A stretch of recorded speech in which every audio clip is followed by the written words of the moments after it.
Bitcoin broke $73,000 a coin for the first time in its 15-year existence. So I was thinking that since I started buying Bitcoin in 2013, I could share what I did when Bitcoin broke $100 a coin that year, because that trading strategy can help you today. I'm a former pro stock trader who left that world because of the misogyny baked into the legacy financial system. And so I was super excited to learn about Bitcoin because of the technology's potential to build new systems that would transcend the discrimination baked into the old system. That's what led me to found Seeds, our crypto mutual aid project, that same year. When you help someone in need through Seeds, you get Seeds cryptocurrency in thanks, because we believe a kinder economic system should support people in building wealth through giving. If that resonates with you, please check out the link in the description. 2013. I was in my 20s, living in Brooklyn. Obama was sworn in for his second term. Jean-Claude Van Damme did this. What you see's a body crafted to perfection. This is actually amazing. I recommend all of you doing this. And a little over 4 years into its existence, Bitcoin broke $100. So in 2013, it was trippy because at least 3 different people from very separate areas of my life, like these people did not know one another at all independently started telling me to pay attention to Bitcoin. So much so that I remember consciously thinking like, yo, this is the universe or whatever, trying to get me to start looking at this.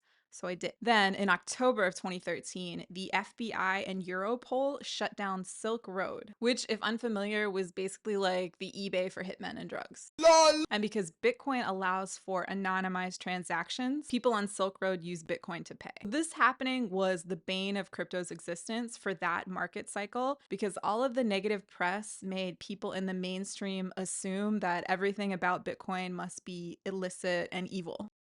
I think it's interesting to note that we've seen variations on this theme every market cycle since.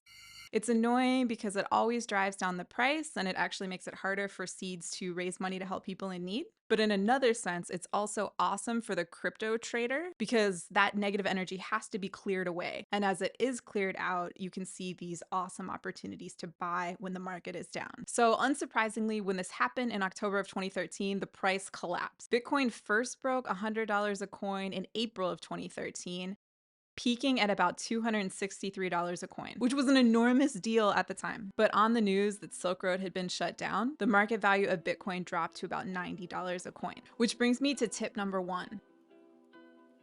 If you believe in the cryptocurrency project, if it resonates with you, if the fundamentals are there, if the project seems to be of good enough quality, negative news events can make for some of the best opportunities to buy. So when the price dropped to $90 a coin, I started doing exactly that, like as much as I possibly could. But then it turned out there was an even bigger opportunity to take advantage of.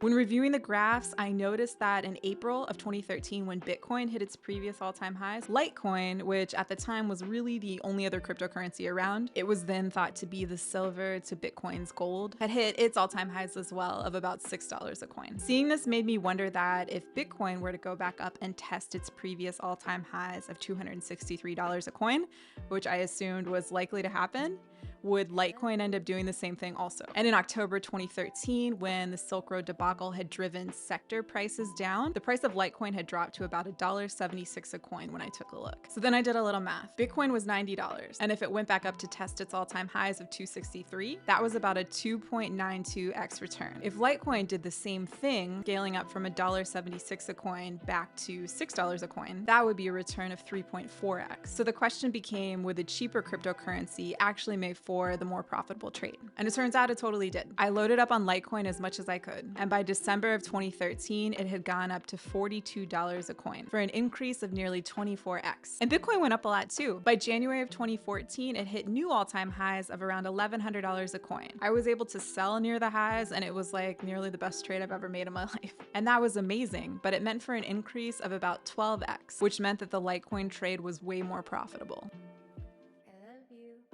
This is a trend I've seen hold up through every market cycle we've been through over the past 11 years. Namely, that when the cryptocurrency market as a whole has surged, like what's starting to happen right now, cheaper cryptocurrencies have often outperformed the more expensive ones. So while past performance doesn't guarantee future results, blah, disclaimers, etc., it's definitely worth exploring and asking yourself, are there cryptocurrency projects with cheaper coins that resonate with you? Because if so, you may want to load up. If you found any of this information helpful, please consider helping someone in need through Seeds at the link in the description, and you'll get Seeds cryptocurrency in thanks. And if you're interested in astrology, you may be like me and find it super fascinating that the Jupiter-Uranus conjunction in Taurus in April 20th, is almost precisely at the same time as the 4th Bitcoin halving. And that's a big deal because the Bitcoin halving has historically kicked off the enormous cryptocurrency market surges that we've seen in the past. I made a whole video about this and it's here, I think, or here, if you want to check it out.